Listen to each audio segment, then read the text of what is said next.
One of the biggest challenge as a retailer what we face, जो हम face करते हैं एज अ रिटेलर, ज़्यादातर मेरे स्टूडेंट्स, ज़्यादातर मेरे दोस्त हमेशा जो करते हैं, जो मैं देखता हूँ, कब अगर वो नए हैं तो फोमो। अगर वो नया है, अगर आप नए हैं, और मुझे भी जब मैं नया था हमेशा मुझे फोमो होता था कि ये स्टॉक इतना क्यों भाग रहा है, मैंने कैसे मिस कर दिया। अरे गोल्ड इतना भाग गया, मैंने तो ले ही नहीं पाया। सिल्वर इतना भाग गया, मैं नहीं ले पाया। ये जो फोमो होता है, इन 99% टाइम अगर आपको ये हो रहा है और इसके ऊपर आप बिलीव करके जा रहे हो तो you will not make money. तो प्रॉब्लम क्या होता है कि as a retailer there are lot of biases comes. और चीज़ क्या है, बायसेस हमें ड्राइव करता है rather than we have a proper plan and we are driving through that plan. That is the reason of the failure, जिसके कारण 90% से ज़्यादा ट्रेडर, 99% से ज़्यादा एफएनओ ट्रेडर एंड 70-80% से ज़्यादा लॉन्ग टर्म ट्रेडर इतना कुछ करने के बाद भी they can't make profit in long term. 3-5 साल में भी प्रॉफिट नहीं कर पाते, इतना बड़ा बुल रन में भी प्रॉफिट नहीं कर पाते। तो गलती कहाँ होता है? गलती होता है थिंकिंग में। गलती कहाँ होता है? गलती होता है कि विदाउट हैविंग अ प्लान में। गलती कहाँ होता है? गलती होता है बहुत सारे इन्फ्लुएंसर को फॉलो करके कुछ भी अंधे की तरह भरोसा करने में। गलती कहाँ होता है? गलती होता है मार्केट को एक मनी मेकिंग मशीन की जगह मार्केट को एक कसिनो बनाने में, जहाँ एक दिन जाओ और पूरा पैसा लुटा दो, नहीं तो वो पूरा पैसे से आप डबल कर लोगे, 10 गुना कर लोगे। सोच, गलती यहाँ है, सोच में गलती है। गलती नहीं है कि आप स्टॉक लिए मार्केट में आए, आप जो भी कर रहे हो प्रोसेस, वो गलती नहीं है कि आप इफिनो कर रहे हो, कि आप स्टॉक मार्केट में डायरेक्ट इक्विटी कर रहे हो, कि आप कोई डेरिवेटिव्स में कुछ कर रहे हो। गलती क्या है कि उसको ना सीख के करना, फर्स्ट थिंग। और उसके बाद सबसे बड़ी गलती है कि सीखने के बाद भी आप खुद के ऊपर ओवर कॉन्फिडेंस दिखाना, और नहीं तो उसका रिस्क नहीं समझना। देखो, यूपीएससी में भी बहुत लोग अप्लाई करते हैं। यूपीएससी, आपको पता है 0.1% लोग ही यूपीएससी में सक्सेसफुल हो सकते हैं, लेकिन कितने लोग अप्लाई करते हैं यूपीएससी में? आपको पता है ना, लाखों लोग करते हैं। इसका मतलब ये नहीं है कि उनको पता नहीं है कि वो नहीं कर सकते, इतने लोग सक्सेसफुल नहीं हो सकते, आपको भी पता है। Still UPSC is a good profession. तो मार्केट में भी बहुत सारे ऐसे चीजें हैं जहां सबको पता होना चाहिए कि आप फेल होंगे। 99% आपका कैपिटल जीरो होगा। क्या आप उतना प्रिपेयर हो? क्या आप उतना प्रिपेयर हो? आपको लगता है आप वो पैसे को बचा लोगे? आप क्या प्रिपेयर हो कि इतना ज्यादा रिस्क लेके आप पैसा बना लोगे कि किसी का कोर्स खरीद के आप प्रिपेयर आपको समझ रहे हो खुद को? पहले क्वेश्चन खुद को पूछो, क्या आप प्रिपेयर हो? इफ आंसर इज नो तो करो मत ना, जहां रिस्क ज्यादा है। मार्केट इज प्रोबेबिलिटी गेम, ये जिंदगी भी प्रोबेबिलिटी गेम है। जहां अपॉर्चुनिटी ज़्यादा है और जहां सप्लाई कम है, ठीक है, ऑटोमेटिकली आपका उस फील्ड में कॉस्ट बढ़ जाएगा। उस फील्ड में आप कुछ अच्छे करोगे तो आपका वैल्यू बढ़ जाएगा। ये मार्केट का बेसिक चीज़ है, कोई इसमें बहुत बड़ा समझने का कुछ नहीं है। सेम इक्विटी मार्केट में क्या है, लोगों के पास पेशेंस की कमी है। सबसे ज़्यादा कमी किसकी है? पेशेंस की। But patience is the only skill? No. खराब चीज़ लेके पेशेंस दिखाना is not make you rich. ठीक है, कोयला खरीद के पेशेंस दिखा रहे हो, वो एक दिन डायमंड बन जाएगा। आपसे ज्यादा बेवकूफ कुछ कोई नहीं है। लेकिन अगर समझना है कि डायमंड है, एक कोयला है, एक कौन सा पत्थर है, जौहरी की तरह समझना कि कौन सा पत्थर है, इसका कितना कीमत है, ये 2 रुपए वाला है कि 2 करोड़ वाला। दैट डिफरेंशिएट कब कर पाओगे आप? जब आपके पास नॉलेज होगा, बेसिक नॉलेज, बेसिक थोड़ा एडवांस नॉलेज होगा, जब आपने मार्केट में टाइम दिया होगा। बहुत सारे मेरे स्टूडेंट ये मुझे पूछते हैं, सर आप कैसे ढूंढ लेते हो ऐसे स्टॉकों को, कि आप कैसे कोई चार्ट को ढूंढ लेते हो बॉटम में? क्या आप फंडामेंटली कैसे कोई स्टॉक को देख के बता सकते हो कि ये स्टॉक अच्छा है, ये बुरा है? बहुत सारे फैक्टर्स है, there are lot of tons of factors जो आपको सीखना पड़ता है अगर आपको मार्केट में सच में पैसा बनाना है। बट सबसे ज़्यादा है एक्सपीरियंस। अगर कोई चार्ट मुझे मैं देख के बोल सकता हूँ 10 में से 9 बार, तो उसमें मैं इतने बार उस चार्ट को देख चुका हूँ, शायद 99% लोगों ने देखा नहीं है। 99% लोग जो मार्केट में वो कभी उतने चार्ट देखेंगे भी नहीं। इतना मैंने चार्ट देखा हुआ है। और देखा मतलब क्या, आंख खोल के, अरे खोल के देख लिया घटाओ, नो।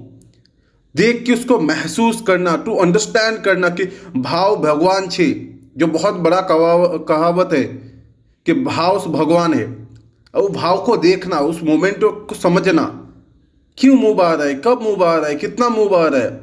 हर स्टॉक, हर इक्विटी बोलो, हर कोई अदर डेरिवेटिव्स बोलो, कुछ भी बोलो, कमोडिटी बोलो, कोई भी चीज़ों का जो चार्ट है उसको देखना, वो कैसे मूव करता है, उसका बिहेवियर कैसा है, उसका बिहेवियर क्या रिप्रेजेंट करता है, उसमें जो ट्रेड करते हैं उसका उनका बिहेवियर कैसा है। अगर जो ट्रेड करते हैं, मान लो यहाँ ऑपरेटर बोला जाता है उनको, ऑपरेटर का मोमेंटम कैसा, कैसे वो ट्रेड लेते हैं, कौन सा सिचुएशन में कैसा वो बिहेव करते हैं, ये अगर समझना है तो मार्केट में आपको बहुत टाइम देना पड़ता है। टाइम देना मतलब क्या, मैं नहीं बोलूंगा आपको 10 साल दोगे तो आप सीख जाओगे, 50 साल दोगे सीख जाओगे। टाइम मतलब फोकस टाइम, ठीक है। इंपैक्ट उस टाइम में आप कितना फोकस्ड हो, कितने एक्चुअल इंपॉर्टेंट चीजों में आप फोकस दे रहे हो, दैट मैटर मोस्ट, जो ज्यादा सबसे ज्यादा मैटर करता है, रादर देन कि आप ऐसे चीजों में फोकस दे रहे हो जो मैटर ही नहीं करता। चार्ट देख रहे हो, अरे ये चार्ट अच्छा है, ब्रेकआउट दे रहा है, चलो मैं ले लूं, दैट मैटर करता है, शायद करता है। अगर आपने 10,000 ब्रेकआउट देखा हुआ है, क्या आपने 50,000 ब्रेकआउट अलग अलग स्टॉकों में अलग अलग सिचुएशन में देखा हुआ है, अलग अलग टाइम फ्रेम में देखा हुआ है, तब शायद उसको आप कैच करके समझ सकते हो कि ये ब्रेकआउट कितना सक्सेसफुल हो सकता है। ये जो ब्रेन है ना, ये जो ब्रेन, जो मसल मेमोरी होता है, इतना बार देखने के बाद जो बिल्ड होता है, एक कहीं से आप बोरो नहीं कर सकते। कोई मैं सिखा दूं, हाँ मैं क्या कर सकता हूं, मैंने इतना सीखा हुआ है, जो चीजें मैं सिखा सकता हूं आपको, कौन सा काम कर सकता है, कौन सा काम नहीं करता, कौन सा कम करता है, कौन सा ज्यादा करता है, कि इसमें क्या होगा, आपका फोकस जो अच्छे से काम करते हैं उसमें ज्यादा जाएगा। That's why mentor is important. इसीलिए मेंटोर अच्छा होता है, अगर आप सही मेंटोर मिल जाए तो। कोई भी मेंटोर अगर आपको वो गाइड कर दे, वो जो लर्निंग कर्व है जहां लोगों को 10 साल 20 साल 30 साल लग जाता है, और वो कर्व आपका छोटा करने में कोई काम कर दे, कोई हेल्प कर दे, दैट इज ब्लेस्ड।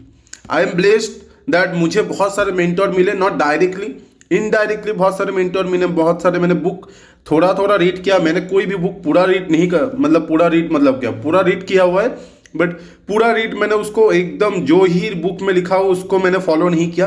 बट इतने बार मैंने इतने अच्छे अच्छे लोगों का बुक रीड किया, इतने अच्छे अच्छे यूट्यूब वीडियोस फॉलो किए, इतने अच्छे अच्छे इंडिया में इतने अच्छे अच्छे इन्वेस्टर से, आपको पता है राधा किशन दमानी, राकेश झुनझुनवाला सर, विजय केडिया सर, आशीष कचोलिया सर, रामदेव अग्रवाल सर, बहुत सारे लोग भरे पड़े हैं, मैं नाम खत्म नहीं कर पाऊंगा, डॉली खन्ना, राजीव खन्ना, बहुत सारे लोग हैं जिनसे मैंने सीखा हुआ है, जिनको मैंने फॉलो किया हुआ है, बहुत सारे।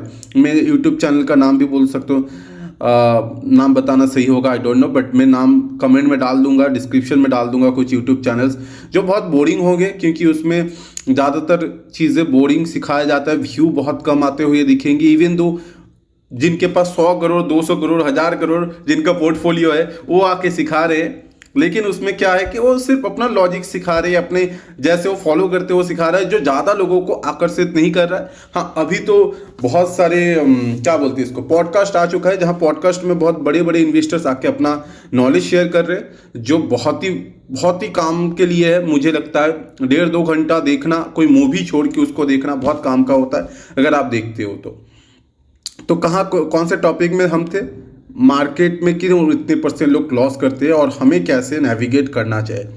और ज़्यादातर जो मेरे स्टूडेंट है, जो सबसे ज़्यादा मैंने लिखा हुआ क्वेश्चंस क्या है कि सर मल्टी बैगर मुझे दे दो, कोई मल्टी बैगर दे दो। Problem is not multi bagger. चीज़ क्या है ना कि मल्टी बैगर जो मैं बताऊँ ना, 10 में से मान लो 100 कंपनी मैंने आपको ढूंढ के 10 कंपनी मैंने मल्टी बैगर बताया, बट उस मल्टी बैगर के जो टाइम फ्रेम होगा ना, उसमें 2-3 साल ऐसा जाएगा, वो मल्टी बैगर खत्म हो सकता है। मल्टी बैगर खत्म मतलब उसका बिजनेस खत्म हो सकता है, तो पूरा मल्टी बैगर का चला गया चांस। और हो सकता है कि वो बिजनेस सही है लेकिन मार्केट सिचुएशन खराब हो जाए और उसके कारण वो स्टॉक पीटा पड़ा रहे 2-3 साल 4-4 साल। और इस टाइम फ्रेम में आप होल्ड कर नहीं सकते, क्योंकि आपको बिजनेस का पता नहीं है। और अगर आप होल्ड कर लेते हो तो शायद आप उसको भी होल्ड कर दो जिसमें बिजनेस भी खत्म हो गया, बिजनेस भी खराब हो गया। तो आपका मल्टी बैगर बनाना इज नॉट लाइक कि स्टॉक बता दो और मल्टी बैगर हो गया। मल्टी बैगर पता होने के बाद उसको ट्रैक करना सबसे ज्यादा इंपॉर्टेंट है, ट्रैक करना। कोई भी बड़ा इन्वेस्टर ले लो आप, राकेश झुनझुनवाला जी का पोर्टफोलियो खोलो, आशीष कचोलिया जी का पोर्टफोलियो खोलो, जाके आप एक चीज देखोगे कि वो बुक करते रहते, स्टॉक को निकालते रहते, बोलते सब है कि सर ऐसे स्टॉक ऐसे कंपनी में निवेश करो जो जिंदगी भर होल्ड कर पाओ। लेकिन अगर उनका पोर्टफोलियो देखोगे, कोई बिजनेस अगर प्रॉब्लम उनको लग रहा है, even though business is not that bad, doing that bad, अगर उनको लग रहा है उससे बेहतर अपॉर्चुनिटी कोई है और वो बिजनेस अच्छा नहीं कर सकता 2-3 साल, दे ट्राई टू एग्जिट, छोटे छोटे क्वांटिटी में एग्जिट कर देते। लेकिन उनका जो एंट्री और एग्जिट होता है, उनका क्लियर डिसीजन, उनके डेटाबेस फैक्चुअल डिसीजन होता है। वो क्या करते हैं, फंडामेंटल एनालिसिस करते हैं, सिचुएशन को समझते हैं, बिजनेस को समझते हैं, उसके बाद उनके एक्शंस आते हैं। बट चीज़ क्या है कि अगर मैं कोई स्टॉक बता दूं, फॉर एग्जांपल मैं किसी को बता रहा हूँ Titan is the multi bagger, तो लोग बोलेगा टाइटन तो ऑलरेडी मल्टी बैगर है, यहां से कितना बढ़ेगा। That is first question. Second question, अगर टाइटन मल्टी बैगर बनेगा तो मैं क्या लेके रख दूं 10 साल 15 साल? चीज क्या है, 15 साल बाद कंपनी क्या करेगी, रहेगी भी क्या, उसका ये अस्तित्व बना रहेगा भी क्या, दैट आई कांट से। वो कंपनी का मैनेजमेंट भी नहीं बोल सकता। अभी का सिचुएशन क्या है, कल कुछ कोविड आ गया, nobody knows that. You have to track the business, you have to understand the opportunity. अगर आपको अपॉर्चुनिटी नहीं समझ आता तो टाइम लगेगा सर।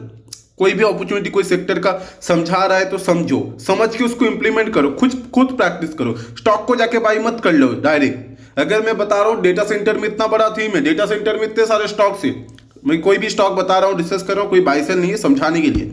मान लो मैंने बताया आनंद राज में बहुत ज़्यादा अपॉर्चुनिटी है, मैंने बताया डीलिंग में बहुत ज़्यादा अपॉर्चुनिटी है। फॉर एग्जाम्पल मैं कोई और स्टॉक बता रहा हूँ, बहुत ज़्यादा अपॉर्चुनिटी है इस सेक्टर में, बता रहा हूँ कमिंस में बहुत ज़्यादा अपॉर्चुनिटी है।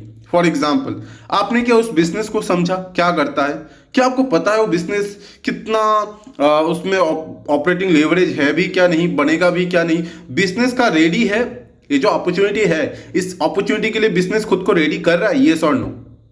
You have to ask all this question. अगर आप ये सारे क्वेश्चन नहीं पूछ पाते तो आप मार्केट में पैसा नहीं बना सकते, as simple as it is. और अगर इस कोई भी क्वेश्चन का आपको आंसर नहीं मिल रहा है, इतना एआई एज में जेमिनी है, चैट जीपीटी है, बहुत सारे टूल है, उसके बाद भी आप आंसर नहीं ढूंढ पा रहे हो, इसका मतलब उस कंपनी का आंसर नहीं है अभी, तो आपको उस कंपनी को अवॉइड करना चाहिए, सिंपल। अगर आपको समझ नहीं आता बिजनेस, अवॉइड दैट बिजनेस। अगर आप लॉन्ग टर्म निवेशक हो, शॉर्ट टर्म निवेशक के लिए तो थोड़ा बहुत बिजनेस का ऑब्जेक्टिव समझ लेना फिर भी चलता है। थोड़ा बहुत एक लीकर बिजनेस में क्या है, लीकर कंपनीज क्या करती है, दारू बेचती है, दारू कंपनी, और बेसिक दारू कंपनी गिरा पड़ा है, आपको पता चल रहा है कि सस्ता पड़ा हुआ है, लेकिन दारू का कंपनी में प्रॉफिट नहीं गिर रहा है, अपने बैलेंस शीट देखा, प्रॉफिट स्टेबल है लेकिन स्टॉक गिरा हुआ है, so that is a clean deal, that is a value investing. क्या आप अच्छा स्टॉक ले रहे हो और ऊपर जाएगा, निकल जाओगे, सिंपल।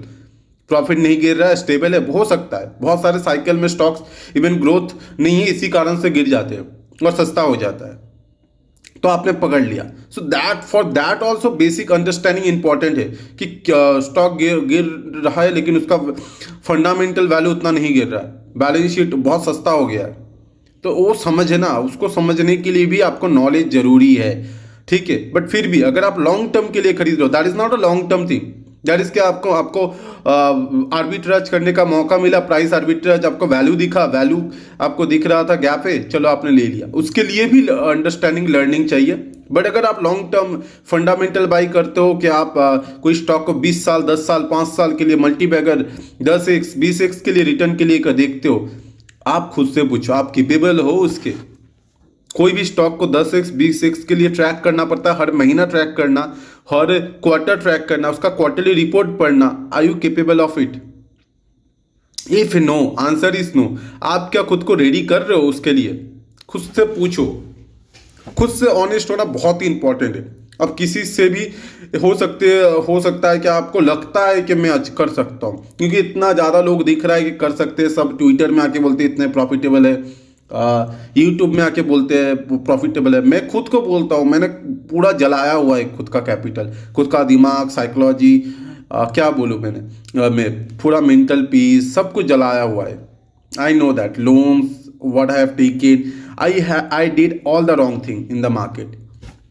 तो मैं आपको ये बता सकता हूँ कि और मेरे जो इतने स्टूडेंट्स को मैंने सिखाया हुआ है personally, then I can understand that कितने कैसे लोग गलतियां करते हैं। और it is not like that they वो गलती करना चाहते, even though they do not want to make those mistake, फिर भी हो जाता है उनसे। But the thing is that आप क्या, जब जब आपको पता चल जाए कि आपको एक गलती आप कर रहे हो और अभी आप उस गलतियों को रोकना चाहते हो, तभी आप सुधर सकते हो। अगर आप मान रहे हो कि आप गलत कर रहे हो और उसको ट्रैक कर रहे हो, most important is the tracking. अगर आपका एक्शन को आप ट्रैक कर रहे हो तभी आप गलतियां को पहचान पाओगे और तभी उसको सही कर पाओगे। अगर आप उसको गलतियों को ट्रैक नहीं कर पा रहे हो, मैं कुछ भी बोल दूं, कोई भी आगे कुछ भी सिखा दे, आपको पता ही नहीं चलेगा आप गलत कहाँ हो, तो कैसे सही करोगे। Market is very very difficult business. आप बोल सकते हो इजी है पैसा बनाना, यहाँ सिंपल है, इजी तो नहीं, सिंपल है पैसा बनाना, but very difficult to be in the market for long term. Very difficult to preserve your capital. Preserve capital is the most important thing in the market, कि पैसा पहले बचा लो इन्वेस्ट करने के बाद। पैसा बने ना बने, लेकिन पैसा अगर बच गया आपका दो तीन साइकिल में, पैसा बन जाएगा लॉन्ग टर्म में। बच गया, बहुत इंपॉर्टेंट कीवर्ड क्या है यहाँ, बच गया। बच गया मतलब क्या, खराब स्टॉक में पैसा डालने से बच गया, अच्छे स्टॉक में डाला और उसको लेके सही से निकल पाए, एग्जिट कर पाए और कैपिटल को बचा पाए खराब मार्केट में, खराब साइकिल में भी। अगर आप ये कर पाते हो और मनी मैनेजमेंट, कैपिटल मैनेजमेंट कर पाते हो, डाइवर्सिफाई सही से कर पाते हो, तो मार्केट जब अच्छा होगा, जब एक दो बुल रन आएगा, you will make enough profit कि ज़्यादा लोगों को 90% लोगों को बोल पाओ कि अरे मैंने इतना प्रॉफिट किया हुआ है। Honestly if I say my think that my first half was very difficult because lot of mistakes I was making and that was normal. ठीक है, नॉर्मल था मिस्टेक मेक करने की। Nobody was there, no YouTube videos was there 10 years back. कोई YouTube video था नहीं जो जहाँ से मैं देख के सीख पाऊँ। यूट्यूब वीडियो भी छोड़ दो, यूट्यूब वीडियो अभी भी है, मुझे पता है बहुत सारे गलत गलत वीडियोस आते हैं जहां मुझे पता है 90% लोगों का नुकसान होने वाला है। But the thing is that बहुत सारे लिमिटेड एक्स चीज़ें थे। Trading investing is a like big deal on the like those times. अगर मैं बोलो दोस टाइम लोग ट्रेडिंग और इन्वेस्टिंग को गैमलिंग समझते थे, अभी भी समझते हैं। But the thing is that right now, even मैं बोलूँ 10 साल पीछे जाके देखूँ, या दे वेर करेक्ट, वो सब सही थे। जो हम करते हैं, ज़्यादातर लोग करते हैं, जो मैं करता था वो गैमलिंग ही था। गैमलिंग तो फिर भी हम जानते थे कि हम जुआ खेल रहे और पैसा गवा सकते हैं। यहाँ हम मानना नहीं चाहते कि पैसा गवा सकते। And when I decide like मैं गलत कर रहा हूँ, तब भी मैंने गलती किया, सीखा जल्दी नहीं। बट जब मैंने सीखा, जब मैंने एक बुल रन मिला, जो अच्छे अच्छे स्टॉकों को लिया, फंडामेंटली थोड़ा रिसर्च करके थोड़ा पैसा बना, कॉन्फिडेंस बिल्ड हुआ और ज़्यादा मेहनत किया, 10-20 घंटे का दिया। लास्ट 8-10 साल में 10-10 घंटे दे चुका हूँ। बट जब मैंने एक फोकस सही रास्ते में देना स्टार्ट किया, देन थिंग्स चेंज्ड। तो यही मुझे शेयर करना था कि आपको सही डायरेक्शन में जाना है। अपने आप को इधर उधर मत करो। आप पहले तो रिस्क को समझो। इसमें कोई भी आपको मार्केट में कोई भी आके पैसा मुंह उठा के नहीं बना सकता। You have to accept this truth. अगर नहीं करना चाहते तो कोई आपको हेल्प नहीं कर सकता। ये ट्रूथ को पहले एक्सेप्ट कर लो कि मार्केट में आए हो, you will make losses. Easy हो गया, अभी लॉस करोगे आपके लिए क्लियर हो गया। अब जब लॉस करोगे उसको छोटा रखना है, प्रॉफिट करोगे जब उसको बड़ा करना है। अपने विनर्स को बढ़ते देना है, अपने लूजर्स को काटते रहना है। अगर आप क्लियर हो कोई लूजर है और उसके रीजन पता है आपको क्यों लूजर है और वो रीजन बहुत बड़ा नहीं है, तो उसको होल्ड करना है। अगर वो रीजन क्लियर है कि बहुत बड़ा रीजन है, कंपनी का बिजनेस खत्म हो रहा है और आपका कैपिटल लिमिटेड है और आपके पास ज़्यादा बेहतर स्टॉक है, चुपचाप पैसे को निकालना है, अच्छे स्टॉकों को देखना है। अपने वैल्यूएशन को, अपने कोई भी स्टॉक को महंगा नहीं लेना है। If you are a beginner, कोई मोमेंटम ट्रेड नहीं करना unless until you have found of it, you have given some time to understand with a small capital. आपने छोटा कैपिटल लगा के 1-1.5 साल से प्रॉफिटेबल मोमेंटम ट्रेड किया हुआ है, तब आप मोमेंटम ट्रेड में ज़्यादा फोकस करो। But in the starting focus on good stock, buying those stock in right time, because this is the market situation। जो अभी का सिचुएशन है, जो मार्केट आपको दे रहा है, शायद ये आपको फ्यूचर में ज़्यादा ना मिले। तो अगर आपको दे रहा है अपॉर्चुनिटी, इसको अपॉर्चुनिटी देखिए, इसको सीखने के लिए अपॉर्चुनिटी देखिए, इसको टाइम दीजिए, अच्छे जगह एफर्ट डालिए। 1 मिनट मैं बोल के हो चुका हूँ। तो एक एफर्ट डालिए, अच्छे जगह सही डायरेक्शन में डालिए, सीखने में ध्यान दीजिए और अपना कैपिटल को बहुत इंपॉर्टेंस दीजिए। कोई भी फालतू कोई भी स्टॉक को पैसा मत दीजिए। अगर आप दे रहे हो कि स्टॉक में मोमेंटम है, ग्रोथ है, इसमें डालो, ग्रोथ खत्म हो तो एग्जिट करिए। अगर वो लॉस में है, प्रॉफिट में है, डजंट मैटर, ग्रोथ खत्म हो, आपने ग्रोथ के लिए डाला था, ग्रोथ खत्म, एग्जिट। अपने वैल्यू के लिए डाला हो, 10 साल के लिए डाला हुआ है, 10 साल के लिए डाला हुआ है, बिजनेस जो सोच कर डाला हो, बिजनेस जब तक वैसा चल रहा है तब तक पैसा डालो। जब बिजनेस में कुछ प्रॉब्लम, उस चीज़ में जो आपने सोचा था उसमें ऊपर नीचे हो, एग्जिट। आपका पैसा बहुत बन गया है, उसके बाद आपको लग रहा है कि अब मेरा पैसा 200% 300% हो गया है और उसका स्टॉक का पी, स्टॉक का वैल्यूएशन ओवर वैल्यूड हो चुका है, जो सस्टेन नहीं कर सकता, आपको लग रहा है। आपको फ्यूचर पी अगर आप देख रहे हो, सब बिजनेस ऐसे ही चले 5 साल तक, कंपनी का पी जो है 5 साल वैसे ही बिजनेस चले और कंपनी जो बता रही है जितना ग्रोथ वैसे ही रहे, तो कंपनी का अगर पी जो अभी का है, मान लो अभी का कंपनी का 100 का पी है, तो एक कंपनी 20 25 30 का पी से ज़्यादा देना नहीं है। अगर फ्यूचर पी उसका दिख रहा है 5 साल में वो 20 30 के नीचे आ जाएगा, तो फिर भी आप उसको सोच सकते हो रखने का। अगर वो ओवर वैल्यूड लग रहा है कि नहीं, ग्रोथ सस्टेन नहीं करेगा, 200 का पी है और कंपनी नीचे आने वाला, चुपचाप एग्जिट। 99% टाइम बच जाओगे आप। महंगा कंपनी को अवॉइड करो, फोमो से दूर रहो, बहुत बेसिक चीज़ है, फोमो से दूर रहो। जो आपको महंगा लग रहा है, शायद वो पैसा बनाए, लेकिन आपको सोचना है 6000 स्टॉक में क्यों उसको लेना है, उसमें चांस क्या है। 90% चांस है जो महंगा है, बहुत ज़्यादा पी है, और स्टॉक गिरेगा। आप क्या उतना एक्सपर्ट हो कि रिस्की बेट लेके पैसा बना लो और जल्दी से एग्जिट कर पाओ? नहीं हो ना, इसलिए आप बिगिनर हो, इसलिए आप प्रॉफिटेबल नहीं हो अभी भी। पहले उसमें फोकस करो जहां आपका प्रोबेबिलिटी बढ़ जाए। जब भी प्रोबेबिलिटी गेम बढ़ा लोगे, फोकस आपका क्लियर हो जाएगा, तब धीरे धीरे आप एक्सपेरिमेंट करो ना, कौन मना किया है। But first the goal is to create a psychology that will make you profitable for longer term. The goal is to be profitable, the goal is to sustain in the market, the goal is to preserve the capital first, and the goal is to create some wealth for your and your family, your family's future generations. The goal is to create some profit, and the goal is to create some wealth for your family and yourself or your future self.